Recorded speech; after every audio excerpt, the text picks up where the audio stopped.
Hello everyone, welcome to Space Engine, and this is going to be part 5 of my cool things I found in Space Engine series. Sorry about the lightning. So, in this series, we basically explore some cool places that I found while exploring Space Engine. And this is going to be a pretty long video. I'm going to show you a bunch of cool planets I found out in the universe. So first off, we have this planet, which I've named Near Life. This is a temperate marine terra, super terra, with life, which is basically a super Earth-like planet. So it has a huge ring system around it, kind of like Saturn. So if you lived here, you would look up and see the rings. As you can see, this planet has oceans of water and has a very Earth-like atmosphere. The reason I've named it Near Life is because this is the nearest habitable planet that I've found to Earth and Space Engine so far, being about 97 light years away from Earth. So guys, I'm sorry about not uploading in the last 2 days. It's because OBS was giving me some problems due to Windows 11 updating. Yes, I'm sorry about that. But anyways, as you can see, we are coming down to land on this strange alien world. And life. As you can see, there's grass here, or some grass-like life form. But on this planet, the grass isn't green, it's red. Likely due to the star that's orbiting, which is a red dwarf. So it emits different wavelengths of light. So going down to the beach, honestly, you could probably not distinguish this from Earth. But if you were to be placed right here, you would probably die pretty quickly. Because the atmospheric pressure on this planet is 16 times the pressure at sea level on Earth. So you would probably die. Yeah. So even though this has a similar atmospheric composition to Earth, you would probably just, your lungs would probably like collapse or something horrible like that. But there is life on this planet. But unfortunately, for any life here, this planet has 3 times the mass of Earth and 1.5 times the gravity, making it hard for any intelligent civilization who lives here to escape their planet or get into orbit due to the increased gravity and size of their planet. Meaning that orbital velocity on this planet is much higher than Earth. Another weird thing about this planet is that it rotates every 2 times for 1 orbit around its star. So 1 day on this planet is 23 days, and 1 year on this planet is 45 days. Meaning the entire year on this planet is only 2 days long. Ain't that weird? Another thing you may notice is that this is basically an ocean world. Meaning that this planet is mostly covered in water. Like Earth, but even worse. I believe around 70% of Earth's surface is covered in water. But with this planet, probably 90% is water. Yeah, so not a lot of space on this planet. Though, I guess, like, these large land masses, like on this planet, would probably be similar to Earth, to like continents on Earth, since this planet's so much bigger. Let me see the diameter. So it's about, I'd say about 2 to 3 times the diameter of Earth. So if this was Earth, these islands slash continents would appear 2 to 3 times larger. So yeah, I guess there's a decent amount of land. Probably still not as much as Earth. Anyways, let's see if we can find anything else that's interesting in the star system. So we have a temperate super-Jupiter, which looks pretty cool. The next planet from the sun after our life planet is a cold-lasting terra. So it's kind of like Mars, but it has a similar atmospheric pressure to Earth. And it has water, lakes. Well, not water. It's made of SO2, meaning sulfur dioxide, I'm pretty sure. And the only like lakes on this planet are in like deep basins that are like probably kilometers below the normal ground level. As you can see, yeah, it's nearly a 7 kilometer tall cliff. So if you try to climb out of this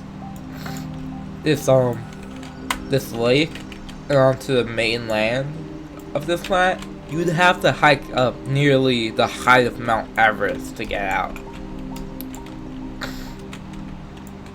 Also a cool mountain over here. But anyways, we also have a habitable frigid Jupiter, which really looks a lot like Neptune.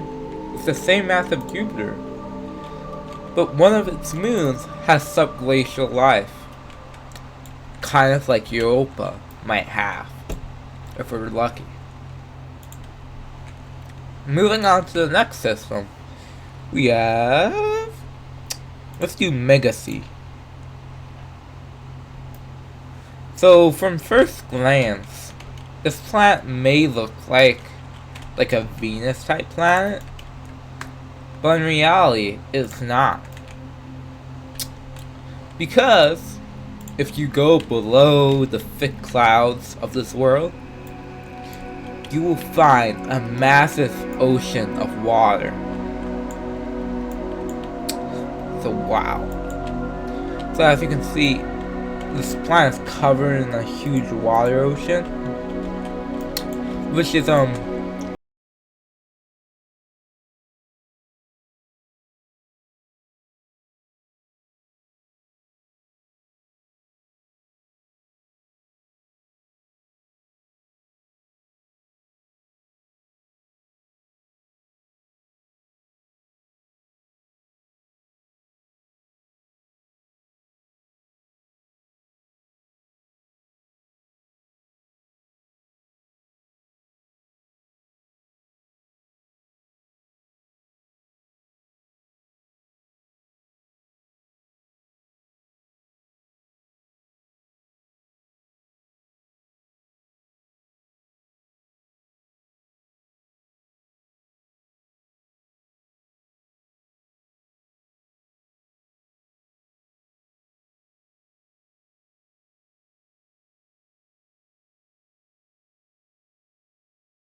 yeah, so there's so much pressure down at the seafloor that the water becomes solid and becomes a weird version of ice called Ice 6.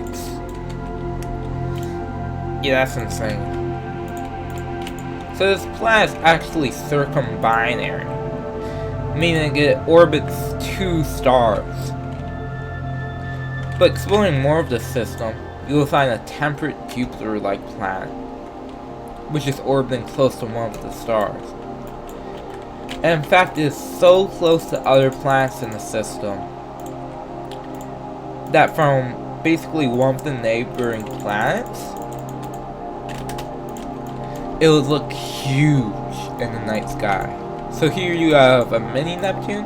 No, super Neptune actually. So from one of its moons, you would see this massive gas giant in the sky. Wow. Ooh, lightning. Whoa. Huge thunderstorm. Yeah, that's what you would see. Beautiful. Anyways, let's move on to the next system. Let's go to this one. A temperate marine terra with life. So as you can see, this planet's pretty similar to Earth, because it orbits a yellow dwarf star, and it's a temperate marine terra with life, which is the same as Earth. It has a somewhat similar atmospheric pressure, 5 atm. So I'm not sure, but I think you could barely survive on this planet, maybe with like a pressurized suit. But yeah. Anyways, you may notice that this planet has a lot less oceans than Earth. So like, I guess this would be considered a huge lake. So correct me if I'm wrong, but I'm pretty sure an ocean has to go across an entire planet, right? I'm pretty sure that's the definition of an ocean. It has to wrap all the way around the planet, meaning that it's not surrounded by land on every side. Ooh, there's like a huge river or strait connecting these 2 lakes. Seems to have dried up in the past. So this planet has green grass, like Earth. So yeah, if you were to stand here, ignoring the deadly pressure, you would probably think it's Earth. Though, the atmosphere on this planet is a bit different color than Earth. It's more a teal color. Checking out some of the other planets in the system, you can find the cool arid terra, which is like the system's Mars, but it's 2 times the mass of Earth. So, yeah. So we also have a mini Jupiter, which is green, cool gas. Green gas giants are cool. We also have 2 binary Jupiter-sized planets in the system, which is made up of a cold super Jupiter, which has 6 times the mass of Jupiter, which has a sub-Jupiter orbiting it that's around the mass of Saturn. As you can see, these are in a binary system, meaning that they both orbit a central point of mass outside both of the celestial bodies, which is cool. We don't have really any planets like that in our solar system, only like Pluto. I guess you could count Earth and the Moon as binary planets, but not really, because like the center of mass between Earth and the Moon is still inside of the Earth. So I wouldn't consider them binary planets. So you also have 2 binary Neptunes, a lot of binary planets out here. A lot of ring planets. Well, technically our solar system has 4 ring planets. Jupiter, Saturn, Uranus, and Neptune. It's just that, like, every ring besides, like, Saturn is, like, super faint. Like, I guess Uranus has a pretty bright-ish ring, but still pretty dim compared to Saturn. So moving on, we have two. Let's see. Let me go to this star. This right here is a real star, believe it or not, called Z Carinae or Carinae. It's a red dwarf, but you may notice it's a bit huge for a normal red dwarf star, being almost 6.25 AU across and 17 times the mass of the sun, which is really strange for a red dwarf star.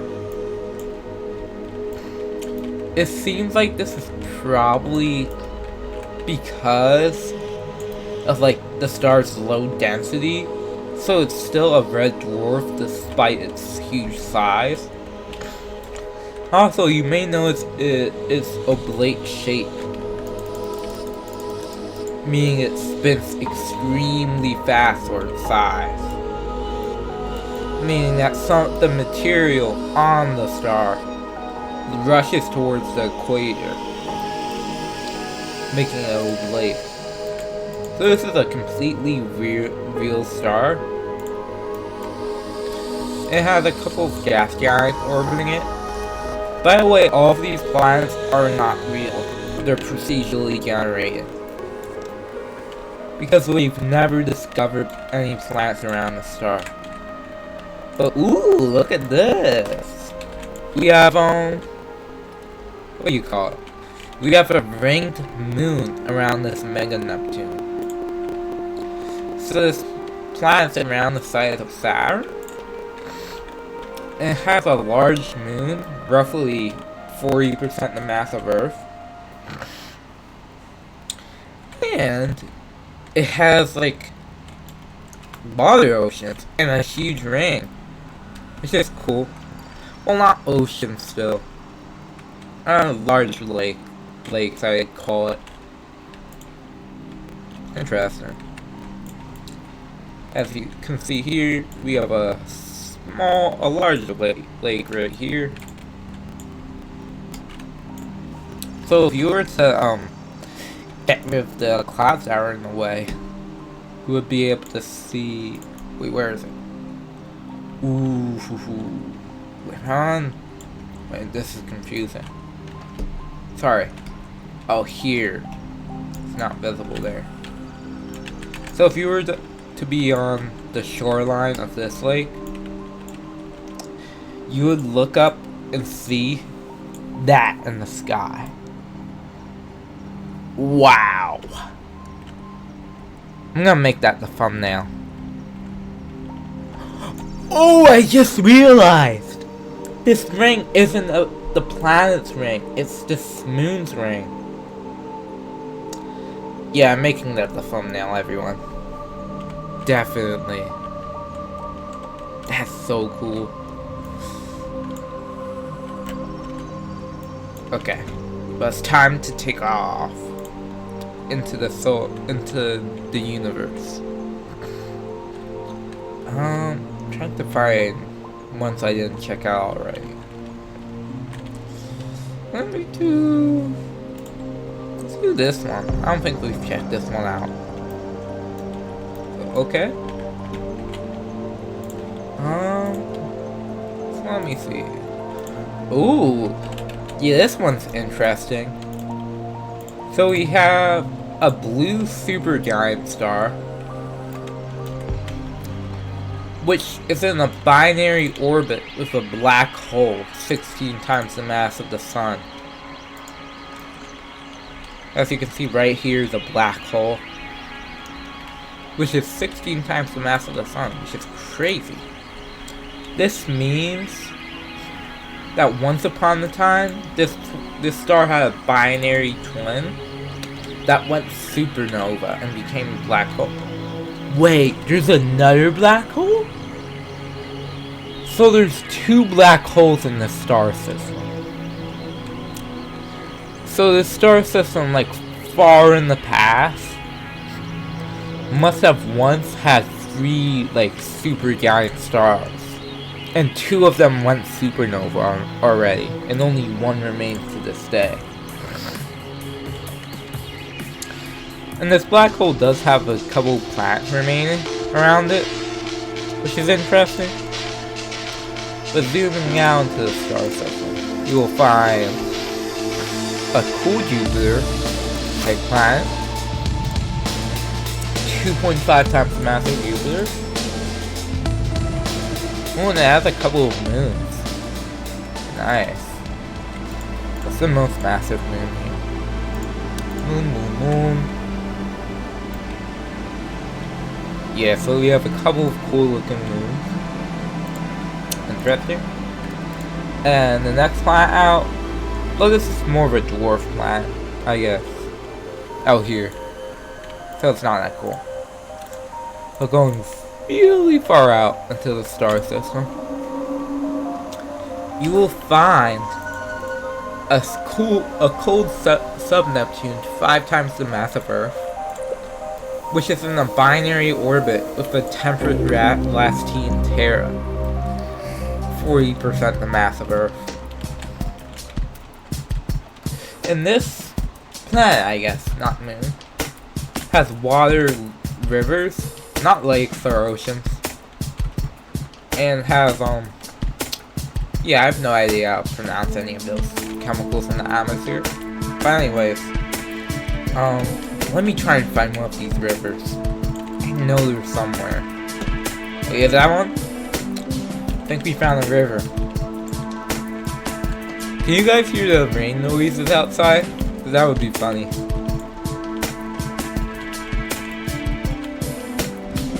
Wow. So, liquid water. We found water! We found water, Captain. It only took us 10,000 years to get here. Wait, does it have a breathable atmosphere? Well, sir, this planet has 500 times the atmosphere pressure of Earth. I guess we're going to have to travel to the next target. No! I just imagine, like, in the far future, like, people travel all the way to other star systems towards planets that they think are habitable, just to find that they're just Venus-like, completely uninhabitable planets. It's raining hard outside. Wow. So anyways, I think we're going to do maybe one more star system. Let's go to this Mega Jupiter. I don't know if I've shown this before, but I don't think so. So this planet's 12.65 times the mass of Jupiter, making it a Mega Jupiter. Yeah, it is almost a brown dwarf star. It's so close. Like, these are some of the largest planets possible. Let's check out a couple more Mega Jupiters. This Mega Jupiter is even closer to being a brown dwarf, being nearly 13 times the mass of Jupiter, which is like the bare minimum size of a brown dwarf. We're just checking out some quick systems here. Let's go to this one, finally. So here, we have a small brown dwarf star, which is in fact extremely small for a brown dwarf, being only 3 times the mass of Jupiter. Normally, brown dwarfs are nearly like 13 times or greater the mass of Jupiter. but this one's only 3 times. And wow! Look at the auroras on this star. That's crazy. So basically how these auroras probably form is the radiation coming from nearby stars, or the parent star over there. So this brown dwarf is orbiting a red dwarf at a distance about 240 AU, or astronomical units. An astronomical unit is the distance from the Earth to the Sun. Yeah, so we're that far away.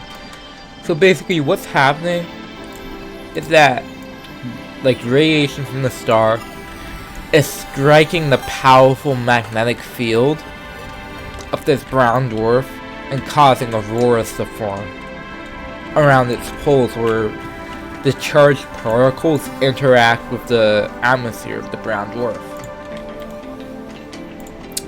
So anyway, checking out some of the planets around this brown dwarf, we can find a frigid mini-Jupiter. Well, you may ask, what's unique about this mini-Jupiter? Well, it is the smallest gas giant I've ever found in this game, being only half the mass of Earth, making it considered a gas dwarf type planet. Meaning that it's the size or smaller than some terrestrial planets, but it's a gas giant, which is crazy. So as you can see, this planet has the same, sorry about that. The same composition as like Jupiter and Saturn, but it's super small. So anyways, I think I'm going to end this video off here. So everyone, I hope you enjoyed this video of Space Engine, and goodbye.